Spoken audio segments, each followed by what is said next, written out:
바랍니다. 박상규 후보자 축하합니다. 고맙습니다. 지금 저희 비서관이 네. 메모를 하나 보낼 테니까 그분의 이름을 보시기만 하세요. 실명을 부를 필요는 없습니다. 그분 아세요? 네. 함께 근무했었죠. 함께 근무하지 않고 제자죠. 네? 제자였어요. 제자죠. 네네. 그분과의 관계에 대해서 많은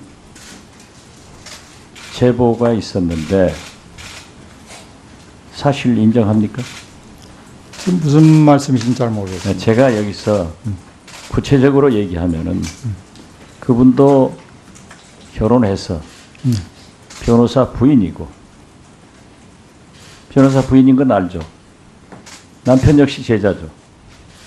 최근에 저한테 축하 문자를 보낸 적이 있습니다. 네. 네. 그분하고 특별한 관계가 없습니까? 전혀 모르겠습니다. 그렇지 않습니다. 나중에 얘기해도 돼요? 네. 네, 알겠습니다. 후보자께서는 지명자이신 문재인 대통령과 국정 철학 및 개인적인 철학에 대해서 어느 정도 같죠? 그렇다고 생각합니다. 예. 문재인 대통령께서는 사형제를 반대하십니다. 아시죠? 네. 후보자께서는 사형자를 찬성한다는 그러한 글을 기고한 적이 있죠. 그런 의미로 기고한 적은 없습니다. 제가 읽었는데요. 그럼 무슨 의미입니까? 우리나라에서 이 사형제에 대한 논쟁이 사형제의 즉각적 전면적 폐지냐 아니면 존치냐는 그 극단적 논쟁밖에 진행되지 않아서 일단 1차적으로 흉악범을 제외한 나머지. 오케이, 좋습니다. 그러면 지금 현재 우리나라는 사실상 사형 폐지 국가인데 네. 사형제 찬성하십니까? 반대하십니까? 사형제를 저는 궁극적으로 폐지돼야 될 제도라고 해서 반대합니다. 사형제를 반대한다는 네네. 양심적 병역 거부에 대해서는 어떻게 생각하십니까? 네, 아까 제가 답변을 드렸는데요. 그것도 대체 복무를 도입하는 방향으로 많은 논의가 있어야 된다고 생각합니다. 후보자께서는 검찰 개혁을 굉장히 강조하시면서 공수처 설치, 법무부 탈검찰화, 검경 수사권 독립 조정, 그리고 기소권 남용 문제에 대해서 언급하셨죠. 네. 공수처를 만약에 신설하면은 또 법무부를 탈검찰화할 수는 있을 거예요. 그렇지만은 지금 현재 후보자가 말씀하시는 검경 수사권 독립 등 검찰 개혁이 지금처럼 이루어지리라고 봅니까? 역대 정부에서 다 추진했지만은 되지 않았습니다. 지금 검찰 이외 수사기관이라는 게 이제 그 상설특검, 특별특검이 있고 또 수사권은 없지만은 특별감찰관 제도도 있고 그다음에 이제 공수처. 그러한 것은 이미 지금도 있기 때문에 기능을 발휘 못해요. 그것은 곧 검찰 개혁에 대해서 후퇴라고 생각하는데 이러한 것들을 해낼 수 있겠느냐 이거죠. 검찰 조직만으로서 그러한 모든 범죄라든가 우리 사회가 당면한 부패, 부정부패나 이런 장관의 의지를 묻는 거지. 저는 공수처는 지금 단계에서는 필요하다고 보고 가능하다고 생각합니다. 검경 수사권 독립은요? 검경 수사권 독립도 필요하고 가능하다고 봅니다. 기소권 남용 억제 등 이러한 것을 장관의 의지로 제도적으로 법적으로 될 수 있을 것으로 보세요? 기소권의 남용은 개별 검사들이 판단할 문제이기 때문에 법무부 장관의 의지에 의해서 문재인 정부는 다당제 국회 선진화법에 의거해서 현재 과반수도 못 미치는 120석에 어떤 의미에서 보면 역대 대통령보다도 훨씬 취약한 정부입니다. 그런데 후보자께서 이렇게 검찰개혁을 큰 소리치다가 제가 쭉 한 10여 년 법사위를 하는데 다 용두삼이 됐고 저희 국민의 정부, 김대중 정부에서도 저는 이루지 못했습니다. 제가 하나 묻겠습니다. 이러한 검찰 개혁보다는 근본적으로 우리나라 산림청도 이제 해경청도 소방방재청도 다 독립되는데 독립된 예산, 독립된 인사권을 행사하는데 이 방대한 검찰청만 법무부에 예속돼 가지고 늘 정치검찰이라는 또 법무부의 감독을 받는단 말이에요. 근본적인 개혁은 이러한 임명직 검찰총장이 선출직 국회의 통제를 받아야 된다고 생각합니다.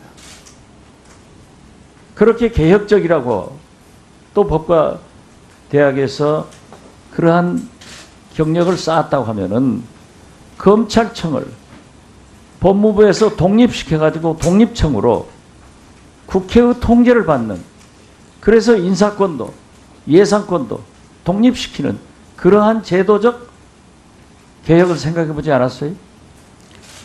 세계적으로 이 검찰 조직이 법무부와 분리돼서 독립된 청으로 되어 있는 나라는 아직 제가 알고 있지 못하고요. 잘못 자칫하다가는 물론 직선제니까 그런 우려는 줄어들겠지만은 검찰의 그 무소불위의 어떤 권력기관화될 위험성도 있지 않은가 그런 생각을 하고 있습니다. 국회의 통제를 받기 때문에 저는 훨씬 잘 되리라고 봅니다. 그러니까 청와대에서 법무부에서 간섭을 하고 있잖아요. 근본적 검찰의 독립성, 중립성이 중요하긴 한데 그걸 어떻게 달성할 것에 대해서는 뭐 여러 가지 너무나 많은 견해가 있기 때문에 좀 아까 지금 말씀하신 그러한 것도 꼭 된다는 보장이 없다고 하면은 후보자께서 생각하는 검찰 개혁은 물 건너갔다 이렇게 볼 수밖에 없어요. 예. 마무리해 주시기, 예. 마무리 하셨고요. 다음은 존경하는 백혜련 의원님 질의해 주시기 바랍니다. 수원 을지역 백혜련 의원입니다. 우선 촛불 민심을 담은 새 정부의 또 제1개혁까지인 검찰개혁을 담당할 법무부 장관 후보자로 지명되신 것 축하드립니다. 지금 검찰개혁이 지금 이 시대의 가장 큰 개혁과제라는 것은 누구도 부인할 수 없을 것 같습니다. 그런데 이 검찰개혁을 이루기 위해서는 제가 볼 때는 장기적으로는 결국은 검찰의 인사제도의 개선, 그것이 가장 중요하다고 보이고, 단기적으로는 권력 분리를 통한 그 공수처의 설치, 이런 것들이 가장 중요하다고 생각합니다. 어떻습니까? 후보자님이 보시기에는 검찰의 인사제도 개선이 핵심적인 과제라는 저의 주장에 동의하십니까? 네, 동의합니다. 그러면 후보자께서는 그 법무부와 검찰의 조직 및 인사 관련해서 가장 시급한 과제가 무엇이라고 생각하십니까? 일단 법무부의 탈검찰화를 제가 이제 지명된 직후에 말씀드렸습니다만은 법무부의 탈검찰화가 제일 중요하고요. 그 다음에 인사에 있어서 어떤 정치적 판단이나 이런 것이 없는 공정한 인사가 중요하다고 생각합니다. 법무부의 탈검찰화를 이루기 위한 구체적인 방안을 생각해 두신 것이 혹시 있으십니까? 네, 지금 현재 법무부의 실국장의 경우에 반드시 검사만으로 보임해야 되는 그런 직위도 있고요. 또 검사 또는 일반직 공무원이 보임될 수 있는 그런 직위도 있습니다. 그래서 그건 사실 대통령령을 고치면은 다 가능하고 그렇지 않더라도 가능한 자리들이 있습니다. 그래서 그건 그렇게 어려운 문제는 아니라고 봅니다. 사실은 후보자님이 처음 법무부 장관 후보자로 지명이 됐을 때 그 비법조인 출신의 순수 법학자로만 언론 보도에 소개가 됐기 때문에 우려가 있었습니다. 실무적인 경험이 없는 분이 과연 이런 법무부라는 큰 조직을 이끌고 검찰 개혁을 잘 이끌어갈 것인가. 근데 요번 청문회를 준비하면서 보니까 실제로는 굉장히 비법조인 출신이시지만 법무부의 정책위원회 위원으로 활동을 하셨고 대검찰청 또 검찰개혁자문위원회 위원으로 활동을 하시고 또 사개추 실무위원으로도 활동을 하셔서 실제로는 굉장히 많은 법무부와 검찰 관련 위원회 활동을 하신 것을 볼 수 있었습니다. 그래서 개인적으로는 실무적인 감각도 겸비하셨을 수 있겠다는 생각이 들어서 굉장히 다행이라는 생각이 들었습니다. 특히 그 법무부 장관으로서 법무부 정책위원회 활동을 하면서 많은 주제를 다뤄보셨을 것 같은데 그 법무부 정책위원회 활동을 할 때 당시에 법무부의 시급한 과제라든지 그런 부분들에 대해서 생각하신 것들이 있으십니까? 제가 제1기 법무부 정책위원회 위원이었는데 당시에는 그 현안들이 좀 있었습니다. 그래서 특히 그 사회보호법상의 보호감호제도 폐지라든가 이런 것들이 중요한 과제였고요. 전체적으로 법무부와 검찰의 개혁에 관해서는 그 당시에 그렇게 어떤 결실을 이끌어내지는 못했던 것 같습니다. 지금 생각으로는. 그러면 그때 당시에 이끌어내지 못했던 과제 중에서 법무부 장관이 되신다면 한번 소신껏 추진해 보이고 싶은 정책이나 그런 것은 뭐 어떤 것이 있습니까? 지금 뭐 여러 번 말씀드렸습니다만은 이제 공수처 설치를 통해서 이 검찰의 어떤 권한 비대화를 좀 약화시키고요. 그 다음에 법무부를 검찰 행정만이 아니라 법무 행정의 역할이 중요하다는 점을 인식해서 그런 그 탈검찰화 보임을 통해서 법무부가 이 검찰 조직과 동일시되는 그런 그 국민들의 시각을 불씨시킴으로써 더 신뢰를 얻을 수 있지 않는가 그런 생각을 합니다. 아까 제가 인사에 대해서 말씀을 드렸는데 참여정부 때 추진했던 여러 가지 인사 관련 제도 중에서 보면 검찰 인사위원회 제도가 있었고요. 그러니까 자문기구에서 심의기구로 격상시키는 그런 조치가 있었습니다. 그리고 검사 담연 평가제, 그다음에 우수자원 추천제도, 직위공모제 이런 여러 가지 제도들이 있었습니다. 사실 저의 경우도 그 당시에 검사로 근무해서 실제적으로는 혜택이라면 혜택을 뭐 받았을 수도 있는 사람입니다. 당시에 특히 제가 인상적이었던 것이 검사의 직급이 사실은 다양하게 있었는데 결국은 그것을 검찰총장과 검사로만 하는 그런 조치들이 있었습니다. 그런데 이명박 정부와 박근혜 정부를 사실 들으면서 그 중에 하나였던 제도 중에 그 검사 담연 평가제 같은 경우가 2009년경부터 시행 중단 됐었고요. 그러다가 요번에 고 김홍영 검사 자살 사건을 계기로 7년 만에 부활해서 인사 관련 참고 자료로만 활용되고 있다고 합니다. 어떻습니까? 후보자께서 법무부 장관이 되신다면 검사 담연 평가제에 대해서 다시 뭐 어떤 도입을 새롭게 하시겠다든지 역할을 어떻게 하실 생각을 좀 가지고 계십니까?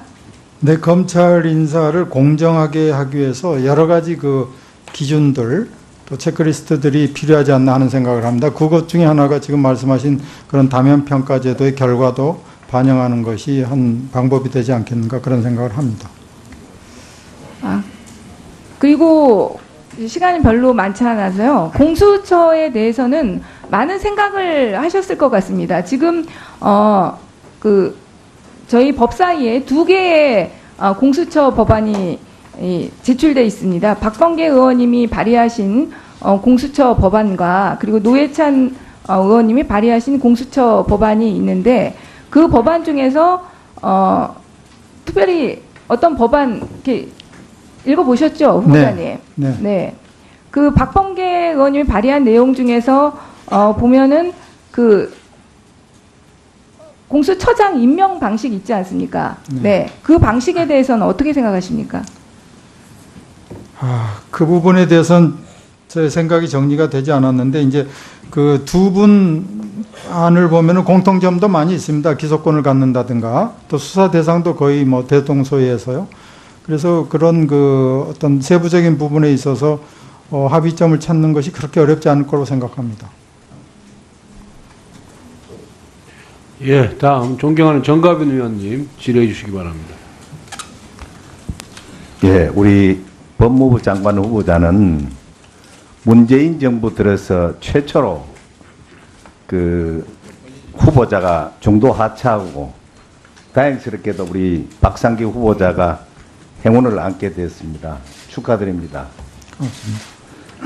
그런 만큼 우리 박상기 후보자는 안경환 전 후보자보다는 훨씬 더 출중해야 하고 또 이 인사청문회에 임하는 자세도 정말 충분한 준비와 겸손한 모습을 보여야 하는데 지금까지 하는 거 보면 그렇지 않다는 모습입니다. 정말 안타깝기 그지없고요. 제 생각 같아서는 잘못이 있으면 있는 그대로 얘기를 하고 잘못을 구하면 국민들이 봐줄 겁니다. 또 지난번 안경환 후보처럼 또 중간에 낭만한 그런 일이 없기를 국민들은 다 바라고 있습니다. 숨긴다고 해결될 문제가 아니고 설사 후보자께서 취임을 하더라도 법무부 산하 직원이 얼마나 되는지 압니까? 한 3만 명 정도 되는 3만 명 이상 되는 직원들이 우리 후보자께서 바른 말 하는지 거짓말을 하는지 다 알고 있습니다. 앞으로 지금 취임해서 법무 검찰의 개혁을 비롯해서 할 일이 태산 같습니다. 지금 이 순간 거짓말에 넘어간다고 해결될 문제가 절대로 아니라고 봅니다. 동의하십니까? 네, 제가 지금까지 사실대로 말씀드리려고 노력하고 있습니다. 예, 제발 그래 해주시길 바라고요. 사실 오전에도 제가 말씀드렸지만 문재인 그 대통령께서는 후보 시절에 공약집의 제1장이 적폐청산입니다. 그리고 내가 만약 대통령에 당선되면 5대 비리 연루자는 절대로 임면하지 않겠다. 심지어 삼고초를 한이 있어도 정말 훌륭한 인물을 등용하겠다. 그래 했습니다. 그 지금 현재 제가 문재인 정부 들어서 임면한 사람들 몇 면을 보겠습니다. 저 파워포인트 한번 봐주시기 바랍니다. 그 A 후보자, 선택이 A 후보자가 나은지 B 후보자가 나은지 아니면 둘이 다 임면해도 괜찮다고 생각하는지 답변해 주시면 좋겠습니다. 건강보험료 미납 논문 표절, 그 다음에 부동산 투기 자녀 이중국적, 탈세 체납 위장전입, 부동산 투기 위장전입, AB 후보자 중에 어느 사람이 더 훌륭하다고 생각하십니까? 혹시? 우리 후보자 같으면 누구를 임명하겠다고 생각하십니까? 예.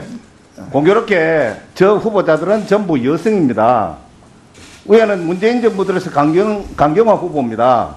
이명박 정부의 박은경 후보는 환경부 장관 후보자로서 임명 전에 사퇴를 했습니다. 또 다음 이 A 후보자는 대형 로펌 근무 이력, 탈세, 체납, 해외 비자금 계좌 운영 이래서 그하고 B 후보자는 아파트 다운계약서 소득세 탈루, 위장전입, 부동산 투기, 배우자 부정취업, 아들 병력 특혜, 논문 표절 어느 사람이 뭘 임명하면 좋겠습니까? 한 분을 한번 얘기해 보세요. 예. 이 한만수, 박근혜 정부 시절 한만수 공정거래위원장입니다. 그분은 중도에 사퇴를 했습니다. 임명 전에. 문재인 정부 들어서 김상조 공정거래위원장 임명 강행했습니다. 또 다음 A 후보자는 논문 표절, 군납 비리, 무기인, 방산업체, 고액 자문료, 음주운전, 적발, 은폐, 위장전입 뭐 등등 이런 많이 있습니다. 그 다음 B 후보자는 또 이렇습니다. 다 같은 국방부 장관 후보자입니다. 어느 사람이 적임자라고 생각하십니까? 일단 적임자 아니죠. 예. 누군지 보여드리겠습니다. 문재인 정부 들어서 이 국방부 장관 후보자입니다. 오늘 언론 보도에 의하면 검찰에서 고액 자문료 수수 사건에 대해서 조사를 한다 그럽니다. 그 정도 되면 후보 사퇴해야죠. 그 전에 김병완 국방부 장관 후보자는 자진 사퇴했습니다. 저 두 사람 아까 그 내용 비교해 보면 과연 어떠냐. 문재인 정부 들었죠. 다음. 이거는 이제 교육부 장관 후보자들입니다. ABC 어느 분이 과연 교육부 장관으로 적임자인지 시간이 없기 때문에 바로 보겠습니다. 노무현 정부 때 김병준 교육부총리 후보자 11일 만에 사퇴했습니다. 그 다음에 박근혜 정부 김명수 후보자 지명 철회했습니다. 문재인 정부 들어서 임명을 강행했습니다. 그 김상곤 교육부 장관 후보자는 김병준 후보자 인사청문회 때 뭐라 그런지 압니까? 변명 말고 당장 물러나라. 이렇게 사퇴를 촉구한 적이 있습니다. 그런 분이 지금 임명이 강행돼서 지금 현재 버젓이 교육부 장관으로서 행세를 하고 있습니다. 이게 지금 현재 오늘날의 문재인 정부 그 내각들의 면면입니다. 다음. 그 다음에 A 후보자. 자, 보세요. 저 누군지. A 후보자는 문서 위조. 문재인 정부 들어서 유일하게 중도 사퇴한 위에는 안경원 전 후보자입니다. 밑에는 물론 본인이 억울하기도 하겠죠. 본인이 자료를 안 내주는 우리는 어쩔 수 없이 우리가 파악한 바에 의해서 우리 박 후보자에 대해서는 저 아까 보신 대로 그런 내용입니다. 정말 이러한 부분을 충분히 이해하시고 본인이 정말 잘못된 건 잘못됐다. 그렇게 해서 국민들의 동의를 구해야 합니다. 국회의원 동의 구할 필요 없어 국민의 동의를 구해야 합니다. 정말 이 문재인 정부 들어서 그렇게 철통하지 약속하고 국민들의 표를 얻었는데 심지어 국민들은 뭐라 그러는지 압니까? 정치적인 사기이다. 이런 얘기도 나옵니다. 정말 후보자는 그렇게 안 되기를 바랍니다. 아시겠죠? 네, 알겠습니다. 그리고 이 문재인 정부는 뭐라 그런지 압니까? 적폐 내각, 내로남불, 코드 인사, 보온 인사 이렇게 하다 보니 결국은 지금 현재 정말 똑같은 거는 소위 말하는 우리 진보라 그럽니다. 한 사람도 중도 사퇴하면 딱 아무데나 한 사람밖에 없습니다. 끝까지 뛰고 있습니다. 심지어 검찰이 수사를 들어간다는 상황이고 이게 오늘날의 문재인 정부의 이제 점점 바뀌습니다.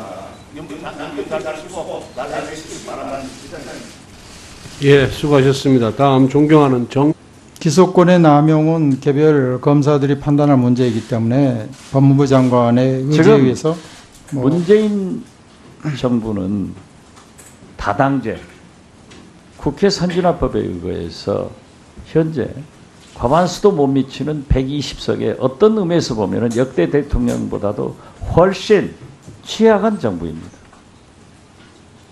그런데 후보자께서 이렇게 검찰 개혁을 큰 소리치다가 제가 쭉 한 10여 년 법사위를 하는데 다 용두삼이 됐고 저희 국민의 정부, 김대중 정부에서도 저는 이루지 못했습니다.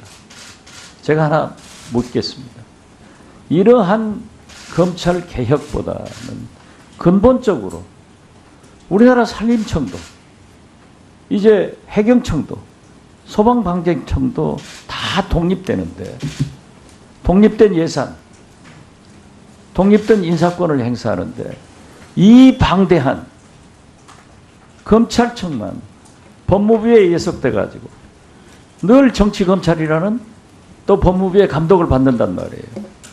근본적인 개혁은 이러한 임명직 검찰총장이 선출직 국회의 통제를 받아야 된다고 생각합니다.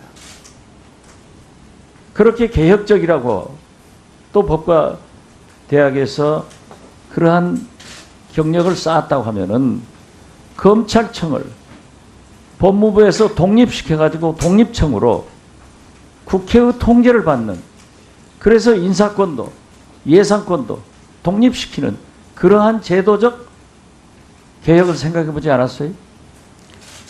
세계적으로 이 검찰 조직이 법무부와 분리돼서 독립된 청으로 되어 있는 나라는 아직 제가 알고 있지 못하고요. 잘못 자칫하다가 물론 직선제니까 그런 우려는 줄어들겠지만은 검찰의 그 무소불위의 어떤 권력기관화될 위험성도 있지 않은가 그런 생각을 하고 있습니다. 국회의 통제를 받기 때문에 저는 훨씬 잘 되리라고 봅니다. 그러니까 청와대에서 법무부에서 간섭을 하고 있잖아요. 근본적 검찰의 독립성, 중립성이 중요하긴 한데 그걸 어떻게 달성할 것에 대해서는 뭐 여러 가지 너무나 많은 견해가 있기 때문에 좀 아까 지금 말씀하신 그러한 것도 꼭 된다는 보장이 없다고 하면은 후보자께서 생각하는 검찰 개혁은 물 건너갔다 이렇게 볼 수밖에 없어요. 예. 마무리해 주시기. 예. 마무리하셨고요. 갔죠. 그렇다고 생각합니다. 예. 문재인 대통령께서는 사형제를 반대하십니다. 아시죠? 네. 후보자께서는 사형자를 찬성한다는 그러한 글을 기고한 적이 있죠. 그런 의미로 기고한 적은 없습니다. 제가 읽었는데요. 그럼 무슨 의미입니까? 우리나라에서 이 사형제에 대한 논쟁이 사형제의 즉각적 전면적 폐지냐 아니면 존치냐는 그 극단적 논쟁밖에 진행되지 않아서 일단 1차적으로 흉악범을 제외한 나머지 오케이, 좋습니다. 그러면 지금 현재 우리나라는 사실상 사형 폐지 국가인데 네. 사형제 찬성하십니까? 반대하십니까? 사형제를 저는 궁극적으로 폐지돼야 될 제도라고 해서 반대합니다. 사형제를 반대한다는 네네. 양심적 병역 거부에 대해서는 어떻게 생각하십니까? 네, 아까 제가 답변을 드렸는데요.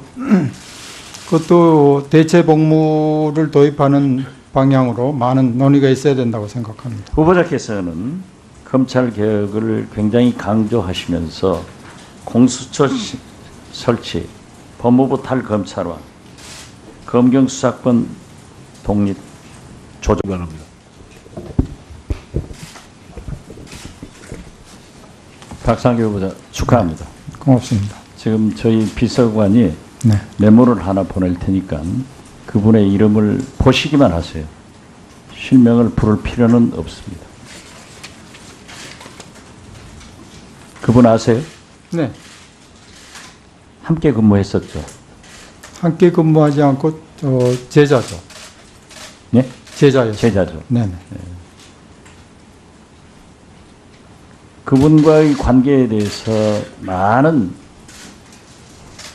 제보가 있었는데 사실 인정합니까? 지금 무슨 말씀이신지 잘 모르겠습니다. 제가 여기서 구체적으로 얘기하면은 그분도 결혼해서 변호사 부인이고 변호사 부인인 건 알죠. 남편 역시 제자죠. 최근에 저한테 축하 문자를 보낸 적이 있습니다. 네. 네. 그분하고 특별한 관계가 없습니까? 전혀 모르겠습니다. 그렇지 않습니다. 나중에 얘기해도 돼요? 네. 네, 알겠습니다. 후보자께서는 지명자이신 문재인 대통령과 국정 철학 및 개인적인 철학에 대해서 어느 정도 걱정 그리고 기섭권 남용 문제에 대해서 언급하셨죠. 네. 공수처를 만약에 신설하면은 또 법무부를 탈검찰화할 수는 있을 거예요. 그렇지만은 지금 현재 후보자가 말씀하시는 검경 수사권 독립 등 검찰 개혁이 지금처럼 이루어지리라고 봅니까? 역대 정부에서 다 추진했지만은 되지 않았습니다. 지금 검찰 이외 수사기관이라는 게 이제 그 상설특검, 특별특검이 있고 또 수사권은 없지만은 특별감찰관 제도도 있고 그다음에 이제 공수처 그러한 것은 이미 지금도 있기 때문에 기능을 발휘 못해요. 그것은 곧 검찰 개혁에 대해서 후퇴라고 생각하는데 이러한 것들을 해낼 수 있겠느냐 이거죠. 검찰 조직만으로서 그런 모든 범죄라든가 우리 사회가 당면한 부패, 부정부패라든가 장관의 의지를 묻는 거지. 저는 공수처는 지금 단계에서는 필요하다고 보고 가능하다고 생각합니다. 검경 수사권 독립은요? 검경 수사권 독립도 필요하고 가능하다고 봅니다. 기속전 남용 억제 등 이러한 것을 장관의 의지로 제도적으로 법적으로 될 수 있을 것으로 보세요?